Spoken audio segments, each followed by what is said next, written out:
Saya akan cerita tentang argumentasi ilmiah bahwa ahli sunnah wal jamaah itu luar biasa. Saya di Jogja berteman banyak para profesor, para doktor, termasuk akademisi sosial yang mungkin pernah di mana-mana. Pernah tanya saya begini, Pak Bahak, kenapa Anda baca kitabnya referensinya luas kok tetap NU katanya. Terus saya bilang, problemnya apa sebagai NU? Biasanya terus mereka mengutip sekian makalah. Kebetulan makalah itu provokatif dan siapapun yang baca makalah itu pasti menjadi NU, tak jamin ya.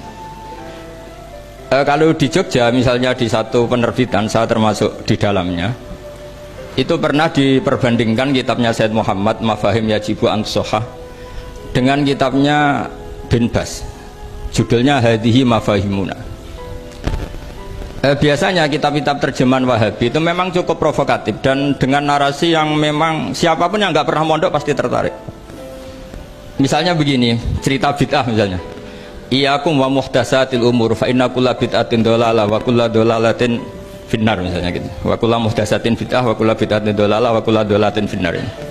Ada yang baca wa kullu bid'atin dhalalah wa kullu dhalalatin finnar. Terus beliau meneruskannya begini, kata Bin Bas, hadza huwa Rasulullah hakama bi annal bid'ah kullaha dhalalah. Terus diteruskan wajar asy-Syafi'i faqasama ila hasanatin wa dhalalatin wa sayi'atin. Jadi dengan narasi seperti itu orang itu tahu bahwa Syafi'i itu kurang ajar tenan gitu, kira-kira gitu. Jadi dia ini Rasulullah yang mengatakan semua bid'ah ini dhalalah, tapi Syafi'i lancang dengan membagi ada dhalalah, ada sayi'ah, ada hasanah, ada sayi'ah. Ini aneh katanya. Wong Rasulullah yang nabi saja bilang satu semuanya dhalalah, kok dia bilang dua kan? Diredaksikan Jaro'a, kira-kira makna sedannya yang lama atau berani, sehingga orang mesti tanya kenapa sih tidak ikut Rasulullah saja. Tapi ini satu ilmu, setidaknya ilmu perdebatan, bukan ilmu hakiki, karena kita tidak tahu yang diridhani Allah yang mana. Tapi kemudian Said Muhammad dalam kitab Abu Abdul Faros, juga dalam kitab-kitab beliau menyanggah itu dengan mengatakan jika makna bid'ah adalah yang nggak pernah dilakukan Rasulullah, itu salah besar. Terus beliau cerita sekian hal, termasuk yang diceritakan adalah ada seorang sahabat ketika sholat dengan Rasulullah tidak pakai doa mainstream, yaitu ketika itidal sahabat tadi bilang alhamdulillah hamdan katsiran thayyiban mubarakan fi. Setelah itu setelah Nabi habis sholat tanya ayyukumul qail, siapa tadi yang melafadzkan itu? Semua sahabat diam karena takut disalahkan. Tapi apa yang dikatakan Nabi? Tidak, saya tidak akan menyalahkan. Saya tadi melihat isna asyara malakan. Saya tadi melihat 12 malaikat. Yabtadirunaha ayyuhum yaktubu awwalu. Semuanya itu bergegas siapa yang nulis awal. Terus kata sahabat tadi, ha anadha ya Rasulullah. Padahal ini satu kalimat yang bahkan Rasulullah tidak mengajarkan. Dan Rasulullah bahkan iskal, kenapa ada kalimat itu? Tapi toh dibenarkan oleh Allah dan Rasul. Cerita Said Muhammad kedua adalah ada sahabat setiap ngimami itu main kulhu. Wah, ngimami apa saja main kulhu. Singkat cerita makmumnya tuh gerutu, ini orang kok main kulhu terus ini. Setelah dilaporkan ke Rasulullah, ditanya sama Rasulullah, kenapa kamu main kulhu? Ini dilaporkan ke saya. Kata si musolli tadi, imam tadi, li annaha sifatur rahman, karena dalam surat itu semua sifatnya Allah, maka fa'ana uhibbuha, saya senang itu. Apa kata Rasulullah? Saya disuruh bilang Allah ke kamu bahwa Allah mencintai kamu karena kamu mencintai kulhu. Terus keterusan sampai sekarang itu orang-orang NU baca kulhu terus itu. Karena sekali baca idza samsu kuwirat mesti kepunting gitu. Tapi artinya itu dibenarkan Rasulullah min ghairi sabqi ta'limin minhu, tanpa ada pelajaran dari beliau.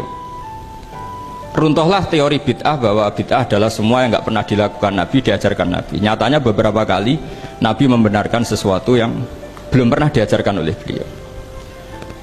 Masalahnya adalah tidak semua orang baca kitabnya Said Muhammad atau baca tidak paham.